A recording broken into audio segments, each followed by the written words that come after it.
In this video, we will check out IK Multimedia's Syntronik CS, which is a free collection of 3 gigs of sound. Damn. I want to hear from you guys in the comment section. The link's in the description box. I definitely want to hear from you guys if you have checked out IK Multimedia stuff or if you're fans of their work. Let's check it out. So when you click on the link in the description box, it will bring you to ikmultimedia.com. I have plans on talking more so about IK Multimedia products because I think they unfairly fly under the radar and they are very underrated. But I'm gonna scroll down here and select Syntronik 2. It says download, it's a free download, it's a limited time only type deal, so I'll give you all the details in the description. Click on this right here and download the Windows version if you have Windows. Of course, if you're on a Apple computer, you would download the Mac OS version. So that is the only thing I'm going to show you as far as the installation process, only because a lot of people skip that part of the video anyway. So I assume that you already know how to install stuff. So I installed the product manager from IK Multimedia, and it says right here authorized. So I'm assuming that I didn't install it. So I'm going to go ahead and install it. It's under Syntronik, so you can type that in over here on the search bar. I guess it's worth mentioning that they will tell you if you installed it correctly. So if you didn't install it correctly, you won't be prompted. So I'm gonna go ahead and install Syntronik 2 CS. Let's install that. It's about 3 gigs, so it's gonna take a while. And it also goes without saying this too, I'm installing the sounds for this, and there's tabs that says software and then sounds and then hardware. So make sure that you're in sounds if you can't find it. So that's the only thing I wanted to say. And now let's make some keygen type music. Drum and bass.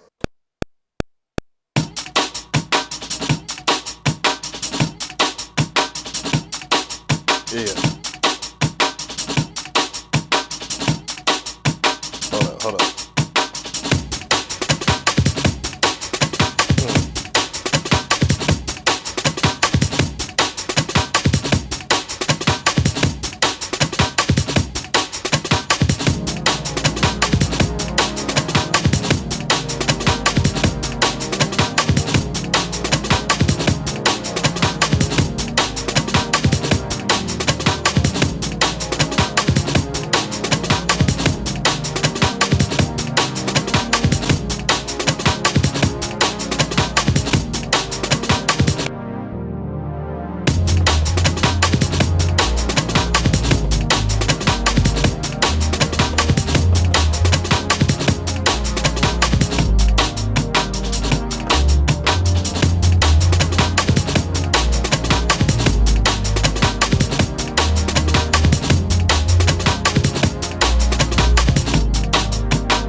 Now let's talk about how this plugin works and more so about this collection of sounds too, and the functionality, of course. What else would I talk about? Damn. So once you pull it up in your DAW, some of the basic functionalities like this, you'll see Sampleting 4. So there's a free version of Sampleting 4. I recommend you check it out.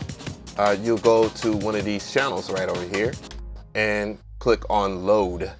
So once you click on load, you'll see your sounds right here, the sounds that you can download and all the other stuff too. But what we want to focus on is the Syntronik CS series. Then you'll see that it has categories.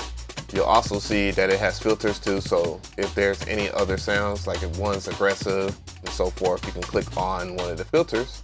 And you can also type in a name and play a roulette of which sound that you want. So if you want like something like a sub or a rezo or something like that, and you're not in a category, let's type in like rezo. You'll be able to pick out a rezo bass. Let's see. It's a little low. And yeah, you'll see that it works pretty well. It functions pretty decently. So, you know, you can click on this sound. Let's click on another sound. Ooh, that's actually a pretty dope Rezo pluck. And you can go to the bottom left side of the UI and you'll see that you can edit the instruments. The first time that I opened this up, I didn't see that. And then you're met with a myriad of choices. It's the world is your oyster from here. A bunch of the functionality is basic, of course. You just have different waveforms that you can pick from. And I don't think this is relative to this actual sound itself as the frequency is.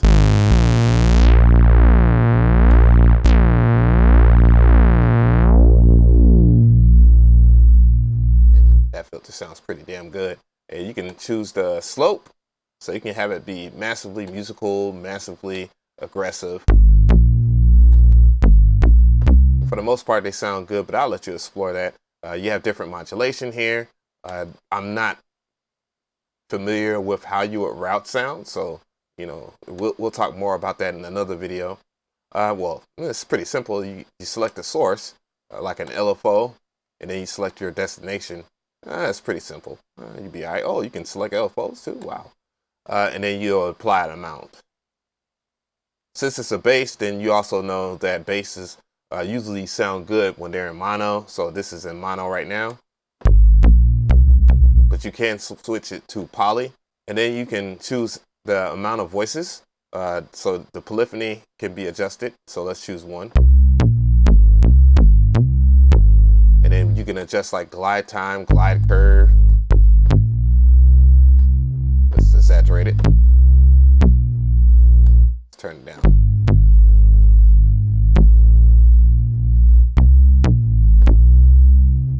And velocity curve.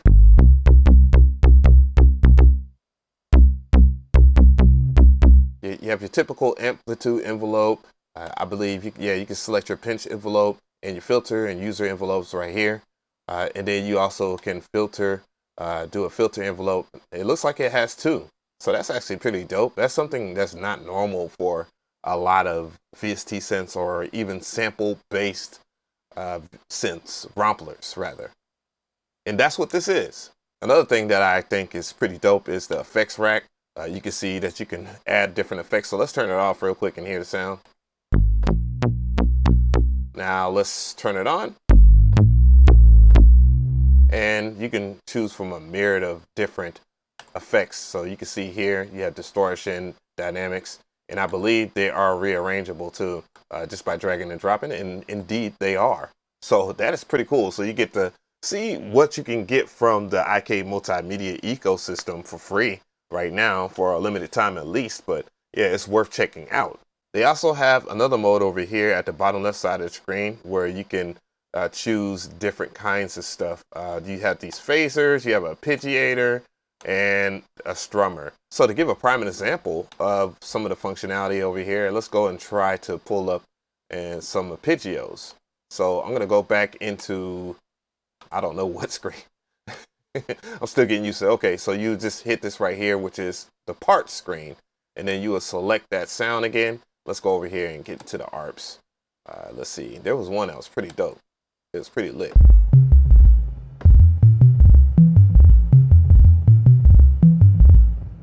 So as you can hear, you can do a whole bunch.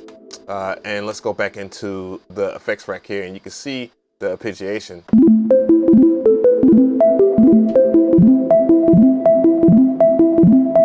And all arpeggios are routed to your BPM or hosted to your BPM. You can see it being reflected right here. So if I was just to turn it down a little bit more, let's go around like, I don't know, maybe 65.